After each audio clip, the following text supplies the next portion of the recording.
All right. Welcome, everyone. We are sitting here in our backyard on the eve of the 50th Earth Day, enjoying the second pleasant day in Edmonton, and wanting to share with you how it is that we are living into being the climate Hoffs and living into what we are learning and sharing under the hashtag climate Hoffs from here on in. So yeah, we were just gonna talk today a little bit about who we are and how we got to this place of recording a video for Earth Day 50. So the spot in my mind that always comes back for where this all started is we decided to make a change to our diet. It was meatless Mondays, as simple as that. And it was not climate related at that point. It was more like a can we do it? And Wait. it. No, Yeah, go for ahead. it. No. I'm gonna stop interrupting. So I lost my train of thought. Way to go, Mel. Sorry. Yeah, this was when we were living in Squamish, and some of our friends actually had started doing, I think they were doing weekday vegetarian at the time. Shout out to Julie and Matt. So as Melanie mentioned, they were weekday vegetarians, and that is something that we have adopted. We generally eat meatless during the week. I believe the term that someone has called us is Flexitarians. We eat generally vegetarian, but if we go somewhere, we eat whatever. And it is more climate related now because we realized what an impact diet has on the climate, especially in our more developed Western world where we have endless amounts at our fingertips. Yeah, and it's been an interesting journey because as a chemist, I was aware at the time and was using in my introductory chemistry courses that I was teaching at university some contexts where I would look at the nitrogen intensity of meat production because it's simply you need basically more fertilizer input to get all the way to meat on your plate than if you eat the veggies. And then only later made the connection to climate. And so now that I'm working on a climate education project, everything has become a little more climate focused in our lives. So we are now choosing to eat vegan as much as possible, and really enjoying our cheese and our meat when we do enjoy it. Yeah. Get the opportunity to enjoy it, or choose the opportunity to enjoy it.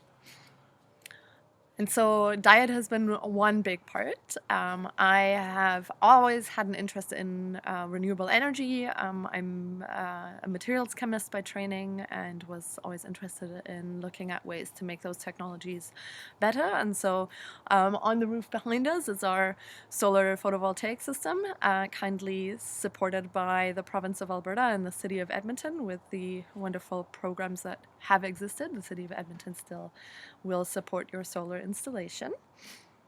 What are some other things that we've done? We have started, Mel more so than myself, but we've started adapting our transportation modes. Let's call it modes. Melanie has picked up an e-bike, and she uses it to get herself all sorts of places, a lot further than I would have considered, I guess, at the time of the purchase. But it's pretty cool. It goes like 30 kilometers an hour, and it gets her all sorts of places including out of the river valley without breaking a sweat. Yeah, like you get to go 30 kilometers an hour on a bike without breaking a sweat. It's pretty neat. I do ride my motorless bike to work when I can. I do want to start trying to ride in the winter. I think it's crazy, but I might try it. And so in that context, actually this year I noticed that Bike Edmonton, I'm not sure what the group is called, but there is a group that actually pairs you with experienced winter bikers if you're interested in trying out winter biking, so that you can share the expertise of local groups. Lots of awesome local groups doing work. So I've also started volunteering with Change for Climate with the city of Edmonton. So if you haven't joined changeforclimate.ca yet, you should definitely do that. There's lots of ideas there around personal changes that you can make, whether you're a renter or a homeowner. We do a little Fix-It marathon once a month now. Before COVID, we used to invite our friends to come and hang out, and one day we hope to do that again, where everyone just brings projects to work on. I've been darning socks. I fixed a pair of running shoes that there was absolutely nothing wrong with, except they have a hole in the side. So I sewed it all up and patched it up, and hopefully they're good for a long time yet now. And for lots of people, that will be a really familiar thing that has simply been lost over the last decades of abundant consumption. And so, part of what I'm really enjoying engaging with is this idea of what have we lost that is worth bringing back, and what do we do now that that is sort of non-negotiable. And I think COVID has also shown ways in which we need better resilience and better strategies for our communities to be safe and healthy, and be able to make it through hardship, and also ways in which we can do with so much less. Anything else that you want to add? I mean, obviously, the biggest thing I want to add is, this was obviously a very quick little rundown of things we've done. This is something that has developed over years. We didn't just flip a switch and make a bunch of changes. That's really hard to do. Maybe that's what we need our governments to do for us, but as individuals, making change is really hard, so taking baby steps is the way we've handled it, because trying to make wholesale big changes really quickly is really hard, and generally you'll go back to your old habits. Yeah, and I think we all know habit changes function very much in that way, right? Where you can maybe do it for a while, but it isn't sustainable. And as we think about living sustainably on our planet, it's really, really important to have some grace around letting ourselves off the hook for being a part of the system that is so damaging to our planet.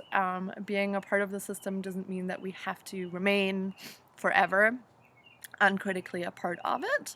It's part of our role to make it better and to keep improving the processes in which we live. And so, a really big part of my work has also been having these conversations with all of my elected representatives at the city level, at the provincial level, at the federal level.